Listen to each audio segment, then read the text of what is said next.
Oi, tudo bom? Hoje o Sobre Política fala sobre um tema que acompanha a história há mais de 2 séculos: a divisão entre direita e esquerda. A gente volta no tempo para entender como essa classificação surgiu. Muita gente ainda associa esses dois termos a classes sociais específicas. Será que tem relação? E como esse debate foi se transformando ao longo da história até chegar nessa polarização a nível mundial que a gente vem acompanhando? Ainda é comum ver essa divisão presente na política de vários países, inclusive no Brasil. A gente mostra como os partidos brasileiros se posicionam e quais os desafios para construir um debate mais propositivo. Porque, no fim das contas, minha gente, a principal ferramenta política é o diálogo em prol da população, não é mesmo? E é possível, mesmo com opiniões distintas, criar pontes e avançar em soluções concretas. Fique com a gente, o Sobre Política está começando.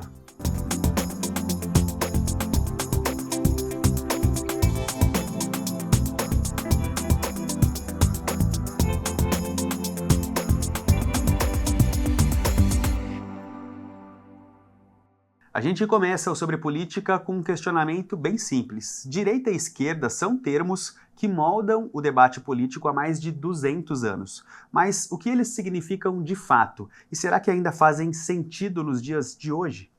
Essa classificação, que atravessa os séculos e influencia sistemas partidários, nasceu com a Revolução Francesa, vocês sabiam?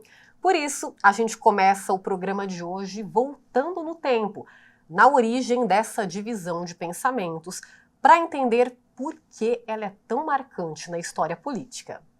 Direita e esquerda. Falar de política implica em necessariamente citar os espectros ideológicos. Opostos e quase inconciliáveis nos dias atuais, poucos sabem, mas lá atrás, os criadores desses termos faziam parte do mesmo grupo. A origem dos termos remonta à Revolução Francesa, uma revolta contra os abusos da então monarquia absolutista que governava a França no século XVII. Diversas camadas da sociedade francesa da época se juntaram sob o manto de ideais como liberdade, igualdade e fraternidade. Foi em meio a esse contexto que direita e esquerda entrariam no glossário político. Passou no parlamento francês a se discutir a nova Constituição francesa, né? E aí o que acontece? Nesses debates havia a figura de um orador, né, que vai para o púlpito, né, para falar as suas opiniões, as suas ideias, enfim, e à direita dele sentava um grupo que passou a se chamar de girondinos, né? E à esquerda dele, desse orador, um outro grupo que eram os jacobinos, né? Lembrando, os girondinos e os jacobinos, eles lutaram juntos pela Revolução Francesa, pelo êxito da Revolução Francesa. Dos dias conflituosos na França, que terminaram com a queda da Bastilha e a instituição de uma república constitucional, até os dias atuais, o sentido político de direita e esquerda mudou significativamente. Hoje, esquerdistas e direitistas carregam visões de mundo bem particulares. Você passou a ter aqueles que passaram a ser de extrema direita, de extrema esquerda, uma esquerda moderada, uma direita moderada, né? Isso passou a acontecer. E isso eu considero normal. Então, esses pensamentos de direita e de esquerda, eles foram realmente sofrendo alterações, né? Ou radicalizações ou moderações, né? Então não é raro você ter, por exemplo, atualmente alguém que é de esquerda, mas que é liberal. Mas e no Brasil? Como definir quais siglas estão à esquerda ou à direita? Bom, essa não é uma tarefa fácil, tendo em vista que o país tem atualmente 29 partidos políticos. Em meio a tantas siglas partidárias, definir os espectros políticos na realidade nacional se torna um duro desafio. Eu não digo que precisaríamos ter somente 2 partidos, como por exemplo nos Estados Unidos. Também não precisa ser tão radical assim.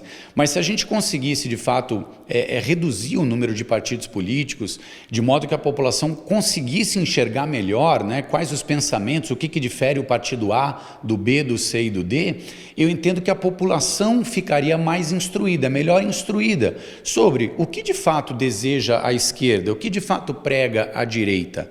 Com a popularização dos vieses ideológicos no debate político, outro fenômeno deu as caras no cotidiano nacional: a polarização. Debates acalorados, defesas apaixonadas de ideais. O que antes era restrito às câmaras legislativas, logo chegou às ruas. Cada eleitor tem motivos na ponta da língua para defender o que pensa. No entanto, para esse cientista político, há sim aspectos positivos na polarização. Se todo mundo ficasse do mesmo lado, provavelmente alguma coisa estaria errada, né? É o que costuma acontecer, por exemplo, nas ditaduras. Significa que ninguém pode falar o contrário. Mas se você tem 2 lados, isso ajuda até a população a enxergar mais de um lado e perceber que, às vezes, mesmo estando de um lado, o outro lado pode estar correto. Mas, normalmente, o que acontece é que a polarização mais prejudica do que ajuda. O assunto política se tornou delicado nos ambientes. Em alguns grupos, o assunto é até proibido. Com isso, o caminho encontrado para expressar opinião sobre o tema acaba sendo as redes sociais. Mas nem sempre o que se fala por lá é positivo.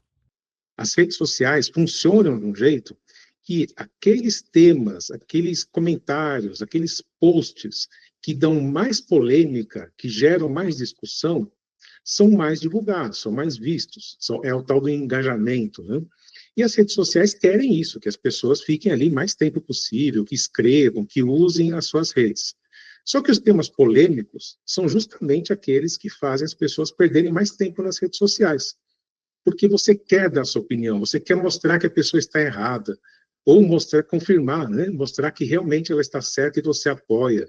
Então, os temas polêmicos são muito ruins para a população. Mas o pensamento do brasileiro não é homogêneo. Uma pesquisa elaborada pelo Instituto Data Senado apontou que 29% dos brasileiros se diz de direita, 15% afirmam ser de esquerda e 11% de centro, enquanto 40% disseram não se identificar com nada.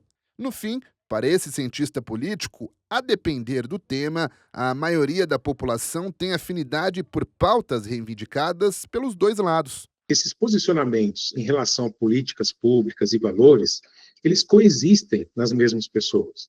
Então, tem muita gente que de um lado é mais de esquerda, do outro é mais de direita. Quando é em relação a valores, é mais de direita. Quando é em relação a políticas públicas, é mais de esquerda. E esse é o grande lado positivo da política.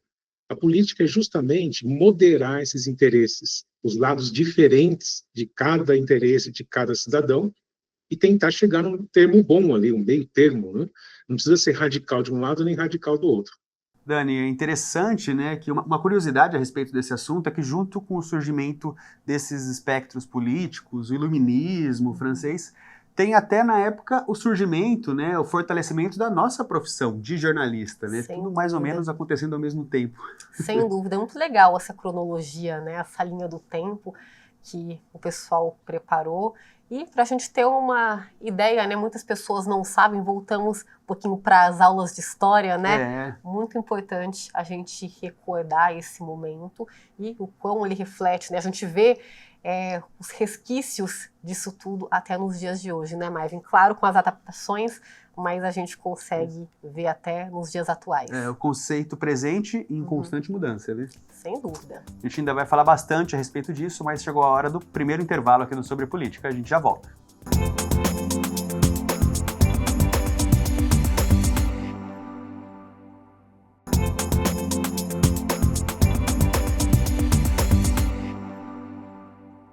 Voltamos com o Sobre Política. E olha só, nas últimas décadas, a divisão esquerda-direita passou a ser discutida e também questionada. Isso tem vários fatores. Por exemplo, as alianças políticas cada vez mais flexíveis e o avanço de pautas pós-materialistas, que são aqueles tópicos que vão além das necessidades materiais básicas, como segurança econômica, emprego e moradia, por exemplo. E ainda assim, esse conceito continua em uso, mesmo que de forma diferente em cada país, né, Marvin? No Brasil, por exemplo, os partidos adotam alianças diversas e muitas vezes semelhantes em práticas e discursos. Nós vamos nos debruçar um pouco mais sobre este assunto, portanto, a partir de agora, pois estamos recebendo o sociólogo Ricardo Fefolha. Seja muito bem-vindo, Ricardo. Obrigado.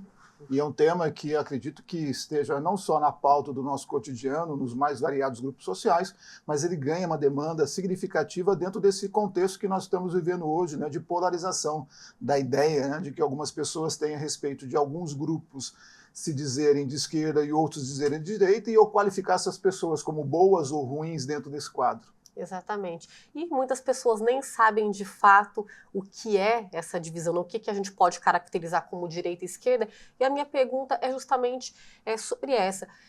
Quando a gente fala de direita e esquerda, as principais diferenças, a gente pode falar, a esquerda, né, tem uma ideia de uma participação maior do Estado, a questão social, a direita uma menor intervenção do Estado, focar mais no indivíduo. A gente teve muitas diferenças quando a gente pensa nessa divisão lá na Revolução Francesa, quando surgiu esse termo para os dias atuais, sobretudo no Brasil? Essas diferenças entre o período histórico em que esse termo foi qualificado lá na Revolução Francesa até chegarmos aqui, e principalmente no Brasil, tem diferenças claras, né? Dentro de uma determinada retórica, né, aquele que é de esquerda ele é favorável à ideia de maior presença do Estado intervindo em todas as condições sociais, econômicas, políticas e culturais. Naquilo que se chama direita, se convencionou dizer que é o Estado mínimo, né? O Estado com menos participação na vida dos indivíduos, como também na vida econômica e social. Por outro lado, nos últimos tempos, essa ideia de direita e esquerda ganhou contornos principalmente sobre viés moral, né? Sobre a ideia de identidade e de como esses grupos, essas pessoas se qualificam dentro desse cotidiano. Mas dentro do espectro político brasileiro, essa ideia de direita e esquerda, muitas vezes ela fica confusa, né? Ela vale muito mais sobre o pragmatismo político do que nós temos nas relações políticas que vão se fazendo dentro dos partidos políticos, do que propriamente daquilo que se convenciona nas relações das pessoas, né? É muito comum, dentro da formação de uma nova legislatura, de um novo executivo, seja em nível estadual, municipal, federal, os partidos buscarem sustentações políticas. Isso é comum, né? E essas sustentações elas vão se dar muito mais pelo pragmatismo. O que eu chamo de pragmatismo? Sobre aquilo que me convém apoiar ou não aquele governante, do que propriamente sobre aquelas ideias que eu carrego de ofício dentro dessa condição de pensamento. Porém, né, o que nós temos observado? Que por meio das redes digitais, grupos extremamente organizados têm proliferado cada vez mais a ideia de qualificar determinados grupos como de esquerda ou como de direita, sem necessariamente as pessoas saberem de fato o que significa isso, né? Recentemente um aluno me perguntou: Ricardo, você é de esquerda ou de direita? Eu falei assim: é muito fácil eu responder para você, mas você saberia me dizer o que é direita e esquerda? Ele parou, olhou, não. Então por que você está me fazendo essa pergunta? Porque todo mundo faz. Mas por que todo mundo faz? Porque todo mundo está falando nas redes digitais. Eu só vou fazer essa qualificação para você se você souber trazer para mim o que é de direita e esquerda. Aí passou uma semana, passou 2 semanas e ele não fez essas intervenções novamente. Passou uns dias, eu perguntei para ele: e aí, você fez essa? Não, porque eu não consegui entender. Ou seja, muitas pessoas hoje utilizam essas nomenclaturas, mas elas de fato não sabem qualificar as pessoas sobre esse espectro, né? Porque elas têm um trânsito muito presente no nosso cotidiano. Então, a discussão verdadeira, a riqueza maior na conversa, ela estaria na discussão das pautas defendidas por um lado ou por outro, seja qual for, direita ou esquerda, enfim, discutir o assunto em si e não o posicionamento, como você disse ali, a nomenclatura, né? Você é direita ou esquerda? Sem um juízo de valor desqualificando um grupo ou outro, eu queria dizer o seguinte: essa ideia de direita e esquerda ela fica muito mais conceitual pelos grupos à esquerda. poderíamos dizer assim. Já aquilo que nós chamamos de direita, há um trânsito muito grande que vai variar de acordo com aquilo que é meu interesse naquele momento. É como se a direita fosse quem não é de esquerda. Isso. Quem acha que não é de esquerda é de direita automaticamente. E se você tem uma ideia que vai contrária à sua, há uma tendência clara de você tentar desqualificar essa pessoa, né? Você pode observar agora, nos últimos momentos que nós estamos vivendo, nessa disputa geoeconômica, geopolítica que tem sido feita agora, alguns discursos que nós tínhamos à direita agora, né, estão caindo por terra. Há um tempo atrás, quando você via lá no início dos anos 2000, haviam grupos que disputavam a hegemonia econômica do mundo, dizendo: nós precisamos quebrar as barreiras econômicas. O trânsito econômico comercial tem que ser livre, né? Os países capitalistas tinham essa defesa muito clara. Hoje, o que nós temos? Uma pessoa que está defendendo um Estado, que é representante desse Estado, está pontuando para diversos países o impedimento comercial, impondo diversas taxas. Ou seja, aquilo que era um elemento central lá no início dos anos 2000 tem ruído, né? E tem levado a determinados grupos ficarem fragilizados dentro daquilo que é sua própria argumentação. Uhum. Bom, a gente vai fazer uma pausa rápida, né, Maivin? Porque a gente foi para as ruas perguntar para as pessoas se elas se autodenominam como direita ou esquerda, né, Maivin? Exato, Vamos exatamente. conferir então? Vamos lá. De fato, a política é muito importante, obviamente, mas acho que também com muito cuidado. A gente tem que tomar cuidado com tudo que a gente fala, tudo que a gente expõe, e principalmente, né, com as outras pessoas. Acho que é muito, muito importante, mas acho que é importante sim discutir sobre política, falar e tal. Bom, eu sou de centro-esquerda a vida inteira, desde a fase de aluno na faculdade e tal, a vida inteira sempre fui de centro-esquerda. Eu acho que a vida é uma atividade política. De uma forma ou de outra, você tem que tomar um partido, né? E escolhe o que melhor lhe convier. Respeito outras vertentes, mas basicamente a minha é centro-esquerda. Direita voltada um pouco para o centro, mas esquerda não. Você acha que é importante hoje em dia a pessoa se posicionar politicamente? Acho, só não acho legal essa briga, assim, diretamente entre a esquerda e a direita, entendeu? Mas eu acho que é importante sim. Um elemento importante que eu observei é que duas pessoas entrevistadas, elas falam dessa questão da disputa da briga, né? É o que tem incomodado muitas pessoas, né? O que acaba afastando a população de um debate mais amplo, de uma forma que todos pudessem ter uma educação política real. E que essa educação política, ao determinar essas variáveis, essas visões distintas que nós temos, e nós temos que ter visões distintas, porque é legítimo as pessoas disputarem a política como uma relação de poder para determinar os seus espaços, de como elas preveem a organização da sociedade e do Estado, né? Mas, ao mesmo tempo, fica muito perceptível, né, que as pessoas têm um pouco desse receio dessa posição em relação a essa questão das brigas políticas, né? Ricardo, a gente gostaria de agradecer. Muito obrigada, viu, pela sua participação aqui e seja bem-vindo sempre. Eu que agradeço mais uma vez. Obrigado, Ricardo. Tudo de bom. A gente faz mais uma pausa e daqui a pouquinho a gente está de volta com Sobre Política. Não sai daí.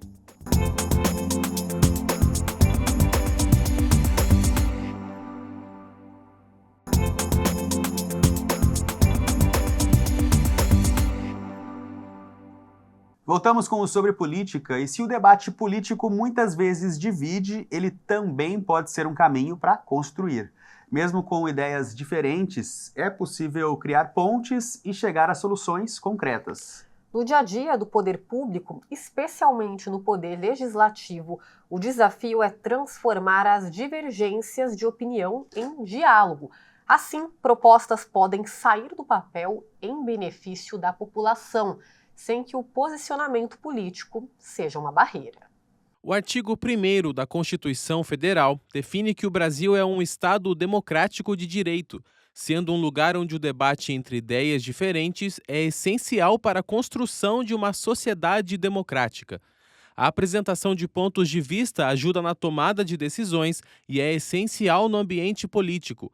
Mas como garantir que a opinião de todos possa valer na construção de políticas públicas e projetos de lei? A política ela é justamente uma arte de resolução pacífica dos conflitos.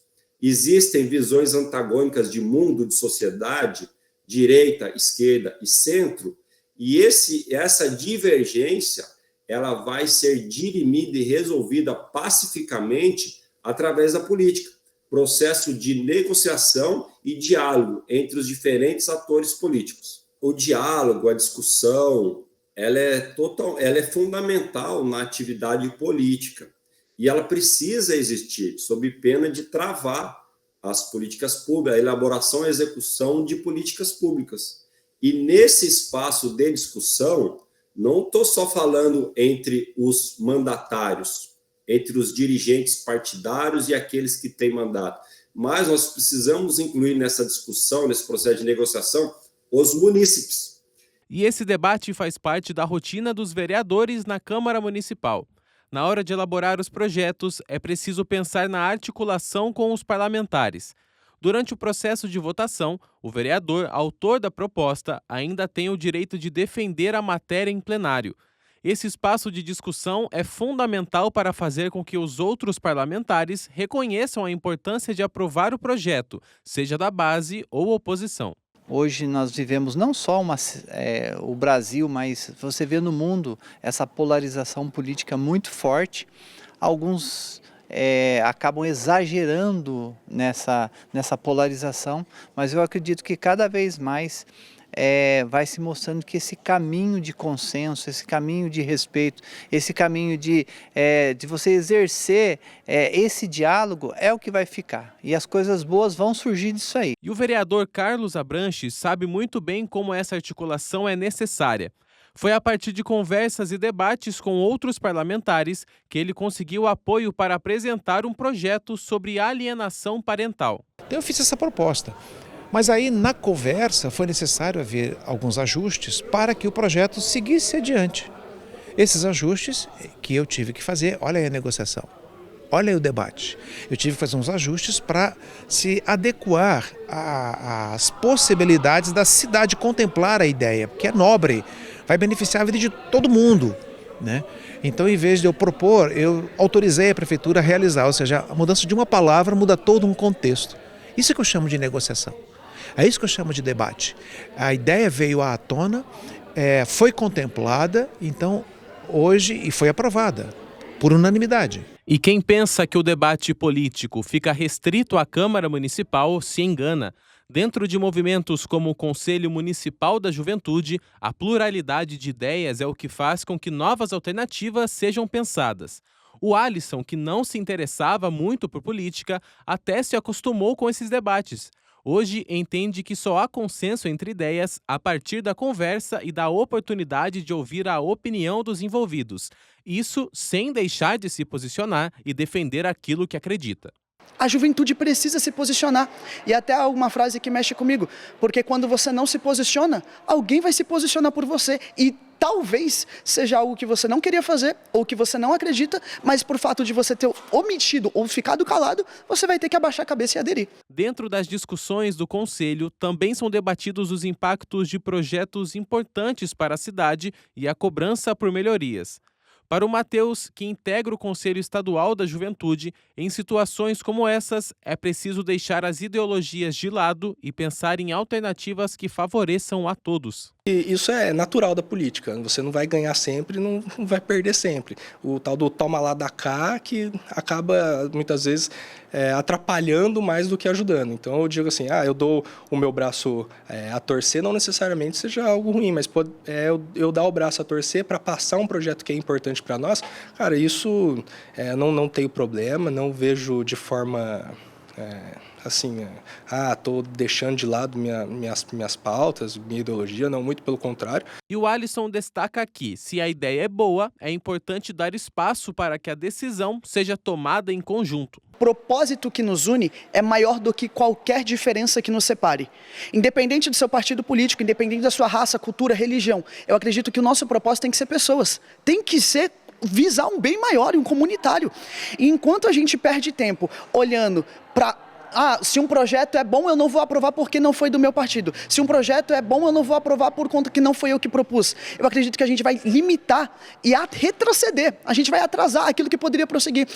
Dani, a gente percebe por essa reportagem, pelo programa todo, né, pela nossa entrevista de hoje, que é um tema muito espinhoso ainda, né? Essa questão de posicionamento político, onde se posicionar, quando, quem, tudo isso interfere no nosso dia a dia, né? Exatamente, ainda tem muitas discussões, falta de diálogo, e a gente percebe que a política, infelizmente, ainda é um assunto que muitas pessoas não têm interesse, né? Mas, gente, é interessante que vocês pesquisem, né? Procurem saber como que funciona a situação, porque às vezes é o que a gente falou, né? A pessoa se define direita, esquerda, centro, mas nem sabe o que é, e é muito comum também, poxa, eu não defendo essa pauta porque ela é de uma ideologia A e B. Só que, gente, né, a gente tem que olhar para o cenário geral, o que é melhor para a população. E essa polarização só é maléfica para nós, eleitores, a população como um todo. Sem dúvida, levando em conta também que, às vezes, a pessoa pode discordar ali do próprio espectro que ela se vê pertencente, né? Exatamente, o que é muito natural. Democracia é isso, né? Exatamente. Bom, gente, termina por aqui o Sobre Política dessa semana. Espero que vocês tenham gostado desse assunto, das explicações que a gente trouxe. Se você quiser rever esse ou outro programa aqui da TV Câmara, é só nos acompanhar lá no nosso canal no YouTube, youtube.com/TV Câmara SJC, mesmo endereço das nossas redes sociais, @TV Câmara SJC. Tem também o nosso canal 12.3, que é o canal aberto, além do 7 da NET e do 9 da Vivo. Tema importante, então compartilhe aí com a sua rede de amigos, que é muito importante ampliar esse debate, né, Margem? Exatamente. A gente fica por aqui, mas semana que vem tem mais sobre política. Até mais! Tchau, tchau!